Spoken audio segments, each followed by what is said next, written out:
हम में से हर किसी ने अपने बचपन में वो कहावत जरूर सुनी होगी कि मजबूरी का नाम गांधी जी। ये षड्यंत्र अपने स्वरूप में किस प्रकार किस पृष्ठभूमि में आकार लिए ये तो सटीकता से नहीं बताया जा सकता है, किंतु वर्तमान समय में जिस प्रकार से गांधी जी को मजबूर करके दिखाया जा रहा है उससे वो दशकों पुरानी जो ये मुहावरा है वो सत्य सिद्ध होती प्रतीत होती है। क्योंकि आज आज न सिर्फ आज बल्कि 2 या ढाई दशक से जिस प्रकार से गांधी के खिलाफ एक गलत नैरेटिव इस देश में जन्म ली है उसको समझना बहुत ही चुनौतीपूर्ण हो जा रहा है। क्योंकि जितने भी गांधी जी के बताए हुए सिद्धांत हैं या फिर उनका जो एक संपूर्ण जीवन काल है उनको जिस प्रकार से गलत नैरेटिव से दिखाया जाता है, उनमें से खोटें निकाली जाती है, उनमें गलतियाँ दिखाई जाती है, उनको एक गलत प्रोस्पेक्ट की नज़र से देखा जाता है। तो ये बात तो लाजमी सी है कि कुछ जो वर्ग हैं उनको गांधी जी से बहुत सारी प्रॉब्लम्स हो रही हैं। और इसी क्रम में जो आज वर्तमान सरकार गांधी जी के नाम पर जो मनरेगा कानून है उसको बदलने की जो विधेयक लाई है वो महत्वपूर्ण हो जाती है। तो 2005 में 2005 में मनमोहन सिंह के काल में मनरेगा नामक एक कानून लाया गया था जिसके तहत जो देश के गरीब पिछड़े तटे खटे हाशिए पर भी जो लोग थे उन्हें एक आश्वासन दिया गया था कि उन्हें भी साल में कम से कम 100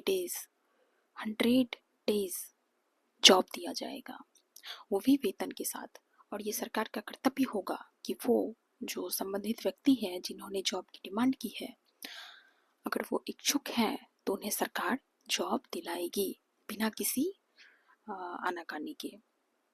15 दिनों के अंदर उन्हें सरकार को जॉब दिलाना उनकी मजबूरी थी, बाइंडिंग हो जाती थी सरकार के ऊपर।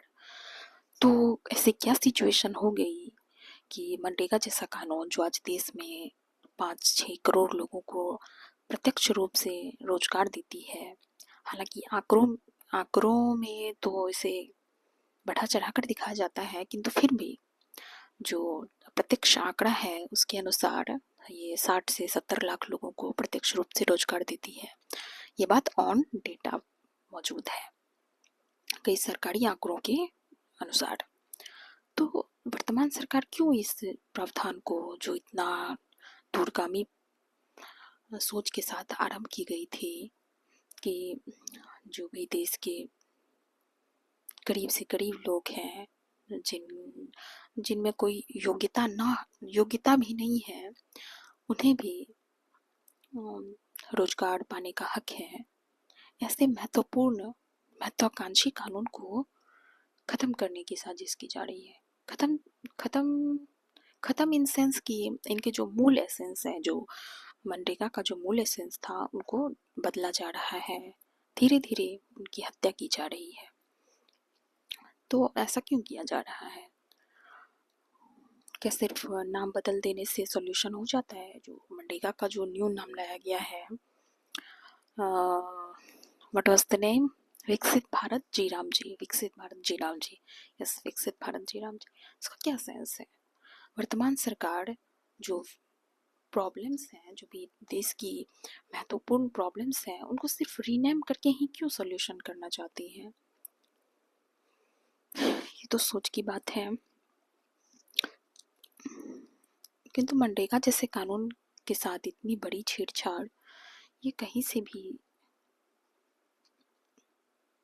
उचित नहीं लग रही है।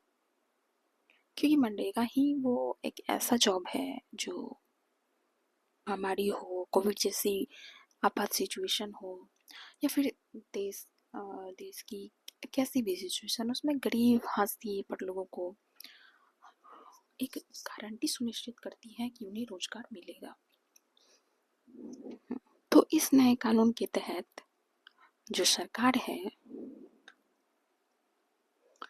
तो इस नए कानून के तहत सरकार तय करेगी कि योजना को किस राज्य में लागू करना है, कितना लागू करना है, इसकी क्या किस क्षेत्र में लागू करना है और इस योजना की तरह किस किस प्रकार के कार्य लिए जाएंगे मजदूरों से, उनको तय करने का जो अधिकार होगा वो डायरेक्टली केंद्र सरकार के हाथों में चला जाएगा। और जो इस कानून में जो पहले फंडिंग की प्रक्रिया थी, फंडिंग सिस्टम के तहत पहले जो स्टेट और सेंटर था उनका रेशियो 10:90 था, उसको अब चेंज करके 40:60 किया जा रहा है। मतलब इसमें जो फंड में एलोकेशन होगा वो 40% स्टेट्स करेगी और जो 60% प्रोविज़न है वो इसकी जो यूनियन सरकार है वो तय करेगी।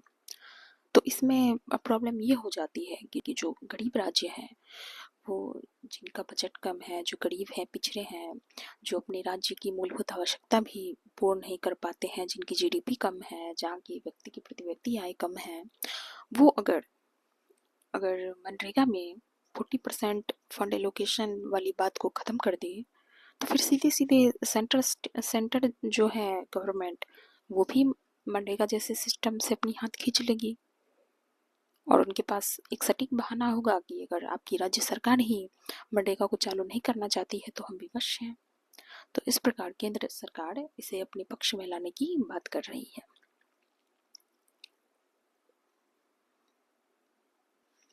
जो मनरेगा में जॉब कार्ड दिया जाता है उसकी वैलिडिटी पहले 5 इयर्स थी, उसकी वैलिडिटी भी अब कम करके 3 इयर्स की जा रही है। जो पहले इसमें 100 डेज जॉब दिया जाता था, उनको कहा जा रहा है कि 125 दिन जॉब दिया जाएगा, लेकिन कागजी कार्रवाई और जो ग्राउंड लेवल की कार्रवाई होती है उसमें बीजेपी गवर्नमेंट की कितनी उपलब्धियां हैं ये तो हर किसी से छिपी नहीं है। जो गरीब ढेरी पाटरी वाले लोगों का घर उजाड़ने से भी परहेज नहीं करती है, वो गरीब मजदूर को रोजगार देगी, ये तो गले से उतरने वाली बात भी नहीं लग रही है। जो आज विकसित देश है, अविकसित देश है, गरीब हाशिए सोमालिया, इंडोनेशिया, जो रवांडा, अफ्रीका के जो पिछड़े देश हैं, वहाँ की भी सरकार अपने यहाँ के गरीबों का घर नहीं तोड़ती है, जो वर्तमान हमारी सरकार इस देश में कर रही है। तो हमारी सरकार कितनी अपनी देश के गरीबों के प्रति संवेदनशील है, ये तो हर किसी ने देख ही लिया है। तो और हाँ, अभी एक मजदूर कानून भी लाया गया है, न्यू लेबर लॉ, जिसके तहत पहले जहाँ मजदूरों को 8 घंटा कार्य करने का प्रावधान किया गया था, उसे अब बदल करके 12 घंटा किया जाएगा। मतलब मजदूरों का पूरा खून चूसने के प्रावधान किए जा रहे हैं। तो ये जो वर्तमान उद्योगपति वाली सरकार है, वो ना तो किसानों के हित में बात करती है, न छात्र, न युवा, न किसान, न मजदूर, और ना ही गरीब हाशिए और जो झुग्गी बस्ती में रहने वाले हमारे गरीब मजदूर भाई लोग हैं, जो आदिवासी लोग हैं, उनकी फिक्र करती है। खैर, मैं क्या कहूँ, मुझे तो इस देश में इतनी ज्यादती हो रही है, ना सिर्फ आदिवासी, गरीब, दलित के साथ, बल्कि जंगल, पहाड़, पर्वत सब काटा जा रहा है। एक पे एक क्रम में एकदम सीरीज बना दिया है जंगलों को काटने का। इतने बड़े बड़े पेड़ है भाई, आपके देश की हवा जहरीली हो रही है और आप पेड़ काटे जा रहे हो। मतलब क्या सॉल्यूशन क्या दे रहे हो आप इस देश के नागरिक के साथ, कुछ समझ ही नहीं आता है। बस हर चीज का नाम चेंज कर दो, नाम चेंज कर दो, जी राम जी कर दो, बस हो गया सॉल्यूशन। राम जी का नाम भी इन्हीं लोगों ने बदनाम करके, तो बस जो गरीब मजदूर है उन्हें बस वही करना चाहिए जो किसानों ने किया था, लड़ झगड़ करके काला कानून वापस करवाया था। वही अब चाहिए कि मजदूर भी अपना जो न्यू लेबर लॉ आया है उसका विरोध करें, उनको वापस कराएं। और इसी तरह जो मनरेगा का जो न्यू तुगलकी फरमान जारी हुआ है, इसके लिए प्रोटेस्ट किया जाना चाहिए और इसको सिरे से खारिज किया जाना चाहिए। ये बिल्कुल भी सराहनीय बात नहीं होगी। ना आप किसी से वार्ता करते हैं, ना आप जो इस मनरेगा के तहत जो शेयर होल्डर्स हैं, ना आप उनसे बात करते हो, ना आप ग्राउंड लेवल की आप जानकारी रखते हो, सीधे बस आप एकदम प्रोविजन चेंज करने लगते हो। मनरेगा जो देश की इतनी बड़ी आबादी के साथ जुड़ी हुई है, जो उनकी आजीविका का एक साधन बन जाती है, अगर देश में कोई आपात सिचुएशन लग जाए, कोरोना जैसी सिचुएशन आ जाती है, तो उस समय वो मनरेगा ही थी जो उन लोगों के लिए एक रोशनी की किरण बनी थी। उन लोगों को प्रत्यक्ष नौकरी मिली थी मनरेगा के तहत। मुझे तो रात के भी 12 बज रहे हैं और मेरा माइंड ऐसे घूम जा रहा है। मैं बोलने का कुछ और, मैं बोल रही हूँ कुछ और, क्योंकि मेरे अंदर एकदम पीड़ा सी हो रही है। इतना इस देश में इतना गलत हो रहा है, लेकिन ना कोई यहाँ आवाज़ उठाने वाला है। जो इस देश के बुद्धिजीवी वर्ग है वो तो एकदम तटस्थ है, सरकार की चरण वंदना में जुटे हुए हैं। जो अमीर हैं वो देश का सिस्टम और टैक्स इत्यादि से परेशान होकर नागरिकता छोड़ के भाग रहे हैं। जो हम जैसे युवा हैं वो आरक्षण इत्यादि की मार से परेशान हैं। हमें एक कोटे में बांध के रख दिया गया है, ना हमें प्रॉपर सीट मिलता है, और ना इस देश के किसान मजदूर खुश हैं, और ना ही यहाँ की हवा पानी शुद्ध है, सब जहरीली हो चुकी है। ना इस देश की सत्ता पक्ष तन मन धन से, तन्मयता से जनता के प्रति लगन, जनता के प्रति समर्पित होकर कार्य कर रही है, और ना ही इस देश की विपक्ष कंधे से कंधे मिलाकर कार्य कर रही है। विपक्ष वोट चोरी से परेशान है, सिस्टम की भ्रष्टाचार से परेशान है। हर कोई अपने अपने जॉब में लगा हुआ है, किसी को 9 to 5 जॉब में रहना है। देश के लिए सोच कौन रहा है? जो पैर कटे जा रहे हैं उसके बारे में कौन सोच रहा है? जो जानवर सड़क पे भूखे हैं उनके बारे में कौन सोच रहा है? जो गायों को आवारा सड़क पे छोड़ दिया जाता है उनके बारे में कौन सोच रहा है? जो पहाड़ पर्वत काटे जा रहे हैं खनिज के लिए, कोयला पेट्रोलियम, कहीं कितना खनिज चाहिए आपको? खनिज संसाधन के लिए आप पहाड़ों को काट रहे हैं। जो पहाड़ इस देश को बचा के रखी हुई है, अरावली जैसा हिमाचल हिमाचल क्षेत्र का जो पहाड़ है वहां तक आप पहुंच गए हैं।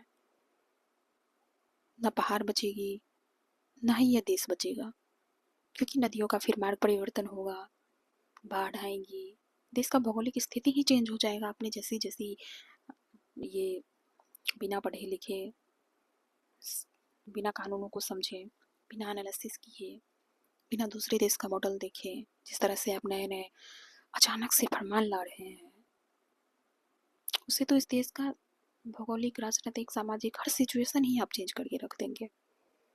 खैर मैं क्या कहूँ, मैं ज़्यादा नहीं बोल सकती, मैं संवेदनशील व्यक्ति हूँ। मुझसे देश को बचाने की आवश्यकता है। देश के आज कन कन रो रहा है, इस देश का जन जन रो रहा है, लेकिन फिर भी सब मौन है।